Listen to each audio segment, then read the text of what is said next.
बिस्मिल्लाहिर्रहमानिर्रहीम। प्यारे नाज़रीन मोहतरम, अस्सलाम वालेकुम। नाज़रीन इकराम, एक बादशाह के दिल में ख्याल आया कि अगर इसे ये तीन बातें मालूम हो जाएं तो इसे कभी शिकस्त और नाकामी नहीं हो सकती और हर काम हस्बे ख्वाहिश अंजाम पाएगा। इसके जहन में आने वाले तीन सवालात ये थे कि किसी भी काम को शुरू करने का कौन सा वक्त मौजू है, किन लोगों से मोहब्बत करनी चाहिए और किन से परहेज करना ज़रूरी है, दुनिया में सबसे ज़्यादा अहम और ज़रूरी चीज़ क्या है। बादशाह ने ऐलान करवा दिया कि जो भी इन सवालों के इत्मीनान बख्श जवाब दे पाया, इसे अनाम व इकराम से नवाजा जाएगा। बहुत से लोगों ने कोशिश की मगर कोई भी बादशाह को मुतमिन ना कर सका। पहले सवाल का जवाब कुछ लोगों के पास ये भी था कि किसी भी काम का सही वक्त अपने मामूलात और निज़ामुल औकात को तरतीब देने और इन पर सख्ती से अमल करने से ही मालूम होगा। बाज़ ने कहा कि इंसान के लिए किसी भी वक्त का सही वक्त का तयन नामुमकिन है। बादशाह को ये भी मशवरा दिया गया कि वो आलम फाजिल लोगों की एक जमात तरतीब दे और इनके मशवरे पर अमल पैरा हों। एक ग्रोह का मौक़िफ़ ये भी था, कुछ मामलात जल्दी में तय करने होते हैं और ऐसी सूरत में किसी से मशवरे करने का वक़्त नहीं होता। इसलिए बादशाह को फौरी तौर पर एक नजूमी की खिदमत हासिल करनी चाहिए जो कबल अज़ वक़्त पेशन गोई कर सके। इस तरह दूसरे सवाल के भी कुछ जवाब सामने आए। बादशाह ने किसी भी जवाब से इत्तेफाक नहीं किया। बादशाह ने फैसला किया कि वो इन जवाबात की तलाश में दरवेश के पास जाएगा, जो अपनी फहम फरासत के लिए मशहूर था। दरवेश का बसेरा जंगल में था और वो सादा लोगों तक महदूद था। बादशाह ने दूर से देखा कि दरवेश अपने बाग की मिट्टी नरम कर रहा था। बादशाह जब पहुंचा तो दरवेश ने खुश दिली से इसका इस्तकबाल किया और दोबारा अपने काम में मशगूल हो गया। वो कमज़ोर और ज़ईफ़ था। जब वो अपना बेलचा जमीन पर मारता तो थोड़ी सी मिट्टी अखड़ती और वो जोर से हाँकने लगता। बादशाह ने दरवेश को मुखातब करते हुए कहा कि मैं आपसे तीन सवालों के जवाब मालूम करने आया हूँ। बादशाह ने अपने तीनों सवाल दरवेश के सामने दोहराए। दरवेश ने बगौर सुनने के बाद जवाब ना दिया और अपनी मिट्टी नरम करने में लग गया। बादशाह ने दरवेश से बेलचा लेते हुए कहा, लाइए मैं आपकी मदद कर देता हूँ, आप खुद को निडाल कर रहे हैं। दो क्यारियां तैयार करने के बाद बादशाह ने काम से हाथ खींचते हुए अपने सवालात एक मरतबा फिर दोहराए। दरवेश ने जमीन से उठते हुए कहा, अब तुम आराम करो, अब मैं बाकी काम कर लेता हूँ। बादशाह ने बेलचा नहीं दिया और बदस्तूर अपने काम में लगा रहा।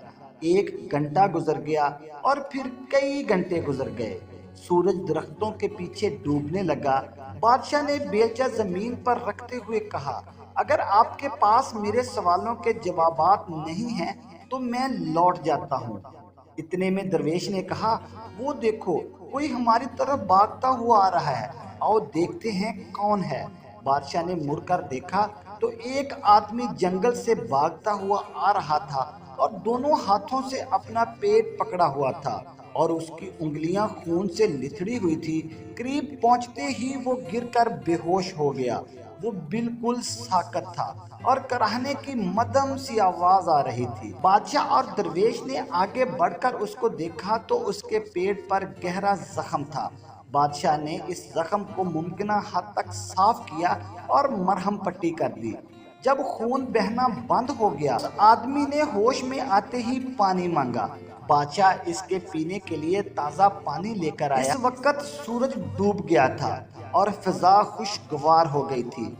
बादशाह ने दरवेश की मदद से अनजान आदमी को झोंपड़ी में बिस्तर पर लिटा दिया और अपनी आंखें बंद कर ली।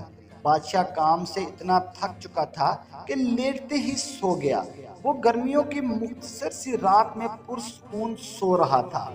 जब वो बेदार हुआ, वो जख्मी आदमी अपनी रोशन आंखों से बादशाह को टिकटकी बांधे देख रहा था और बादशाह को बेदार देखकर फौरन माफी तलब करने लगा।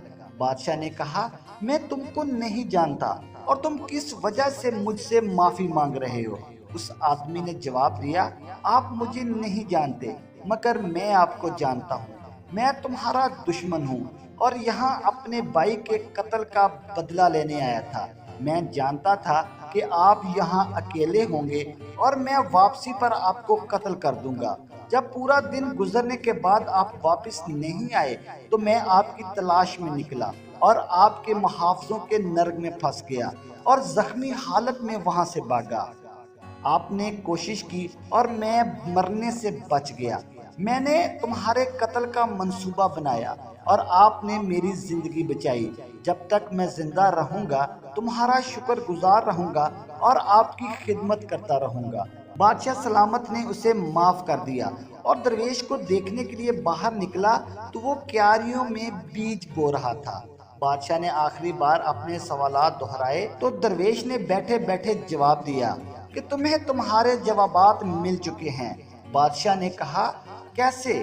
درویش نے کہا اگر تم مجھے کمزور جان کر میرے لیے کیاریاں نہ کھودتے اور یہاں نہ رکتے تو واپسی پر اس شخص کے ہاتھوں قتل ہو جاتے۔ تمہارے لیے سب سے اہم وقت وہ تھا جب تم کیاریاں بنا رہے تھے اور سب سے اہم مقام اس وقت اس زخمی آدمی کی دیکھ بھال تھی، ورنہ وہ تم سے صلح کیے بغیر مر جاتا۔ اس لیے سب سے اہم آدمی وہی تھا تمہارے لیے، اور جو تم نے اس کے لیے کیا وہ سب سے اہم تھا۔ یاد رکھو سب سے اہم وقت وہی لمحہ موجود ہے جس میں ہم کوئی کام کر رہے ہوتے ہیں۔ سب سے اہم وہی لمحہ جو آپ کے ساتھ موجود ہے، اور سب سے اہم کام کسی کے ساتھ بھلائی ہے جس کے لیے انسان کو دنیا میں بھیجا گیا۔ ناظرین محترم، میں امید کرتا ہوں کہ میری ویڈیو آپ کو پسند آئی ہوگی۔ مزید اس طرح کی ویڈیوز اور واقعات دیکھنے کے لیے پلیز میرے چینل کو سبسکرائب کریں۔